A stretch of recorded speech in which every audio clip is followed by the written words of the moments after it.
Жонон хонгор морь минэхөө,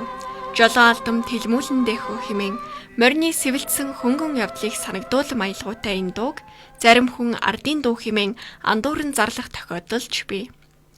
Ардын дуу шиг болтлоо Монгол түмний дунд тархсан энэ дууны аялгауг Хинти аймгийн Өмнө Дэлгэр сумын уугуул ардын дуу бүжгийн хан Хинти чуулгын найрал дуу хөгжмийн багшаар 50 гаруй жил ажилласан Монгол улсын урлагийн гавьяат зүтгэлтэн Дашним зохиожээ. Тэгвэл хөгжмийн зохиолчийн төрлөх нутгийг сурталчлах, түүний уран бүтээлийг нийтэд түгээн дэлгэрүүлж өвлүүлэн үлдэх, өсөх ирээдүйтэй залуу дуучдыг тодруулан алдаршуулах зорилгоор Хинти аймгийн засаг даргын тамгын газар хан Хинти чуулга хамтран Монгол улсын урлагийн гавьяат зүтгэлтэн хөгжмийн зохиолч Дашнимын нэрэмжит дуу дуулаачдын улсын уралдаан, цөөхөл дууны хүүхдийн улсын уралдааныг Хинти аймагт зохион байгуулахаар болжээ.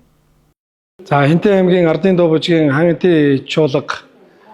Хинти аймагт соёл урлагийн байгууллага үүсч өгсөний 100 жилийн ог тохиолдуулан хан Хинти чуулгаасаа төрөн гарсан алдарсан Монгол улсын урлагийн гавьяат зүтгэлтэн хөгжмийн зохиолч Лүндгийн Дашнимын нэрэмжит дуу дуулаачдын улсын уралдааныг бол Хинти аймагта энэ оны 5 дугаар сарын 15-16-ны өдрүүдэд зохион байгуулахаар бэлтгэл бол хангаад ингээ ажиллаа явж байна. За энэхүү уралдаан маань мэрэгжлийн болон сонирхогчдын замун одоо хүүхэд багчуудын цөөхөл гэсэн ийм 3 одоо төрлөөр зохион байгуулагдж байгаа бөгөөд нийт одоо шагналын сан маань бол 20 сая төгрөг байгаа. За Хинти аймгаас төрөн гарсан Монгол улсын урлагийн гавьяат зүтгэлтэн хөгжмийн зохиолч Лүндгийн Дашнимын одоо хөгжмийн уран бүтээлүүдийг нийтэд түгээн дэлгэрүүлэх,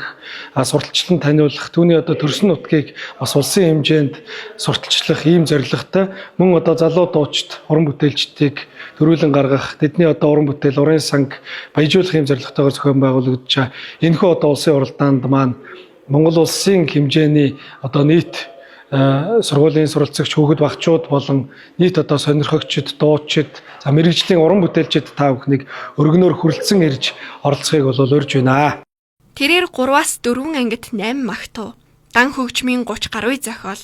80-ад бүжгийн хөгжим, ардын болон зохиолын дан найрал дууны найруулга 100 орчмыг зохиож, Монголын залуучууд оюутны 1-р наадмаас алтан медаль, бүх ард түмний урлагийн үзлэгийн алтан медаль хүртэж байжээ. Мөн адуучны жавха ятга морин хуурт зориулсан бүтээл нь 1978 онд Болгар улсын олон улсын наадмаас тэргуун шагнал хүртэж, алдарт Жонон хонгор дуу нь гадаадын олон орны уран бүтээлчдийн урын сандаа оруулж байсны нэг нь Польшийн дуучин Анна Герман 1977 онд дуулснаар бичлэгт үлдсэн байдаг.